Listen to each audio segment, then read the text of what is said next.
नमस्कार भक्तों, देव महिमा में आप सभी का स्वागत है। आज मैं आपको मार्गशीर्ष मास की गणाधिपति संकष्टी चतुर्थी व्रत कथा सुनाऊंगी। यह व्रत जीवन की कठिनाइयों और बाधाओं को दूर करता है, मनोकामनाएं पूरी करता है और सुख समृद्धि लाता है। इस दिन भगवान गणेश की पूजा करने से वह शीघ्र प्रसन्न होते हैं और सभी कार्य सफल होते हैं। मार्गशीर्ष मास के संकष्टी गणेश चतुर्थी का व्रत 8 नवंबर 2025 शनिवार को सुबह 7:32 से प्रारंभ होगा और 9 नवंबर 2025 रविवार को सुबह 4:25 पर समाप्त होगा। चंद्रोदय का समय 8 नवंबर 2025 शनिवार को रात्रि 8:06 पर है। व्रत के दिन सुबह जल्दी उठकर स्नान करें और स्वच्छ वस्त्र धारण करें। व्रत का संकल्प लें। गणेश जी की मूर्ति या चित्र स्थापित करें। एक कलश में गंगा जल, दुर्वा, सिक्के और साबुत हल्दी डालकर लाल कपड़े से ढक दें। कलश पर गणेश जी की प्रतिमा स्थापित करें। पूरे दिन फलाहार करें और ओम गण गणपते नमः मंत्र का जाप करें। शाम को दोबारा स्नान करके शुद्ध हो जाएं। सभी पूजन सामग्री के साथ गणेश जी के सामने बैठें। गणेश जी को वस्त्र अर्पित करें और नैवेद्य जैसे लड्डू अर्पित करें और कथा सुनें। जौ, चावल, चीनी, तिल और घी से हवन करें। गणेश जी की आरती करें। चंद्रमा के उदय होने पर चंद्रमा की पूजा करें। उन्हें दूध से अर्घ्य दें और फिर व्रत खोलें। 5 लड्डू प्रसाद के रूप में बांट दें और शेष 5 लड्डू अगले दिन ब्राह्मणों को दान कर दें। तो चलिए प्रारंभ करते हैं मार्गशीर्ष मास की संकष्टी गणेश चतुर्थी व्रत कथा। एक समय की बात है जब पार्वती जी ने महागणपति के सम्मुख पूछा कि अगहन कृष्ण चतुर्थी संकटा कहलाती है। उस दिन किस गणेश की पूजा किस रीत से करनी चाहिए?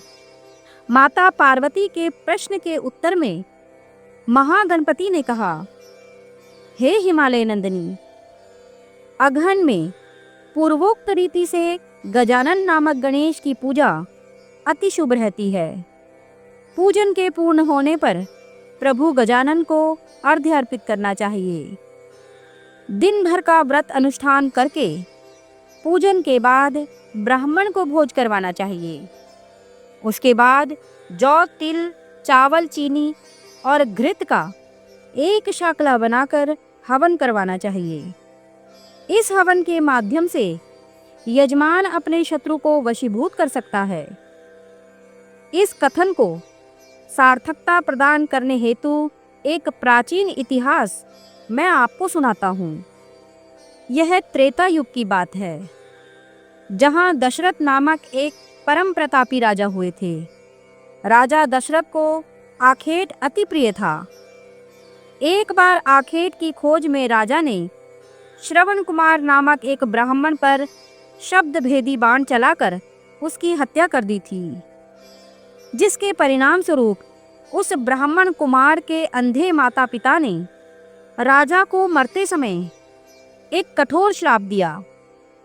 जिस प्रकार हम आज पुत्र शोक में तड़प तड़प कर अपने प्राण त्याग रहे हैं, उसी प्रकार एक समय तू भी पुत्र शोक में अपने प्राण त्यागेगा।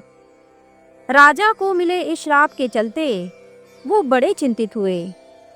राजा ने अपने अंतिम काल में पुत्र आशा से ग्रसित होकर पुतेष्टि यज्ञ का अनुष्ठान किया, जिसके फलस्वरूप भगवान श्री हरि राजा दशरथ के घर श्री राम स्वरूप में अवतरित हुए और माता लक्ष्मी जानकी रूप में अवतरित हुई। अपनी रानी कैकेयी से वचनबद्ध होकर राजा दशरथ को अपने परम आज्ञाकारी पुत्र राम को पुत्र वधू सीता और पुत्र लक्ष्मण सहित वनवास को भेजना पड़ा। अपने वनवास काल में भगवान श्री राम ने खरदूषण सहित अनेक पराक्रमी राक्षसों का संहार किया, जिससे क्रोधित होकर रावण ने छल से माता सीता का अपहरण किया। अपनी भार्या सीता से बिछड़कर उनकी खोज में भगवान श्री राम अपने अनुज लक्ष्मण सहित पंचवटी को त्याग कर दक्षिण की ओर प्रस्थान कर गए।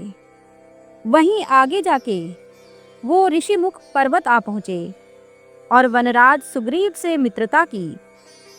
वहीं उन्हें हनुमान जैसा परम भक्त और सखा भी मिला। सीता माता की खोज करने हेतु पृथ्वी की सभी वानर प्रजाति को एकत्र किया गया और अलग अलग टुकड़ी में बांटा गया।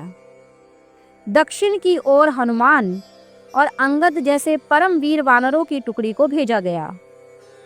चलते चलते वो समुद्र तट तक आ पहुंचे, परंतु अब उन्हें आगे का मार्ग दिखाई नहीं दे रहा था, जिससे हताश होकर टुकड़ी नायक अंगद वहीं अपनी वानर सेना के साथ अमरण उपवास पर बैठ गए, जिसे देख वहीं बैठा एक विशालकाय गिद्ध मुस्कुराने लगा।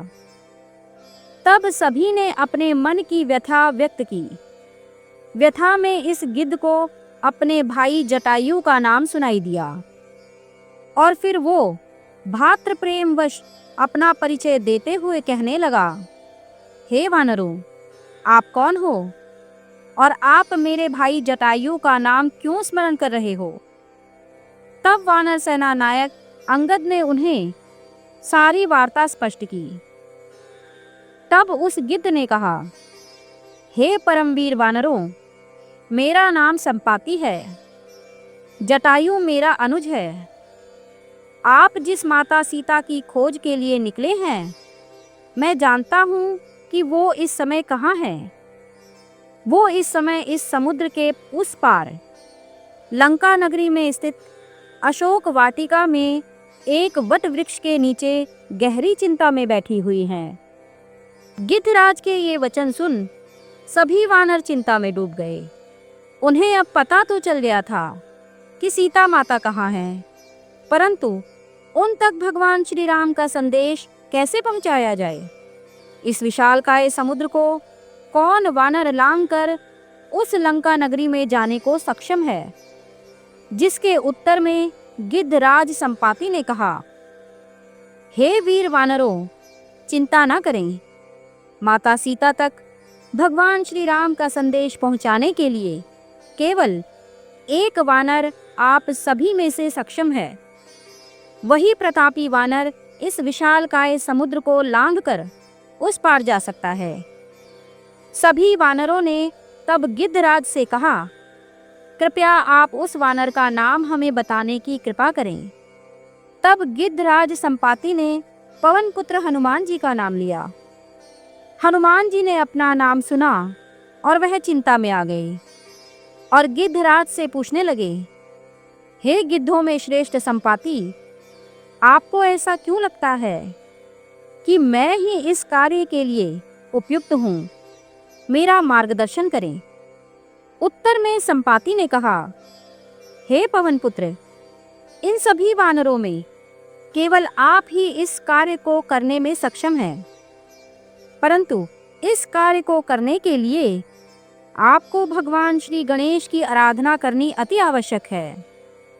यदि आपको यह कार्य निर्विघ्न संपन्न करना हो तो आपको भगवान श्री गणेश की संकष्टी चतुर्थी का अनुष्ठान करना होगा, जिसके फलस्वरूप आप निर्विघ्न हो इस कार्य को बड़ी सहजता से पूर्ण कर सकेंगे। यही नहीं, आप शत्रु पर पूर्ण विजय भी प्राप्त कर सकेंगे। गिद्धराज की बात सुन पवन पुत्र हनुमान जी ने विघ्न विनाशक संकष्टी चतुर्थी व्रत का अनुष्ठान किया और इस व्रत के प्रभाव से वह क्षण भर में समुद्र लांघकर लंका नगरी में पहुंच गए और निर्विघ्न अपना कार्य संपन्न करके पुनः प्रभु श्री राम के समक्ष उपस्थित हो गए। इस पूरे लोक में इस व्रत से अतिरिक्त कोई और व्रत सुखदायी नहीं है। भगवान श्री कृष्ण ने महाराज युधिष्ठिर को भी यही व्रत करने की सलाह दी थी। व्रत के प्रभाव से क्षण भर में अपने शत्रुओं पर विजय प्राप्त की जा सकती है। भगवान श्री कृष्ण की आज्ञा का पालन करते हुए धर्मराज युधिष्ठिर ने इस व्रत का अनुष्ठान किया और उन्होंने अपने शत्रुओं पर विजय प्राप्त की और संपूर्ण राज्य के अधिकारी बने। तो भक्तों, आप सभी पर भगवान गौरी शंकर सहित भगवान श्री गणेश की कृपा बनी रहे और आप सभी का जीवन मंगलमय हो।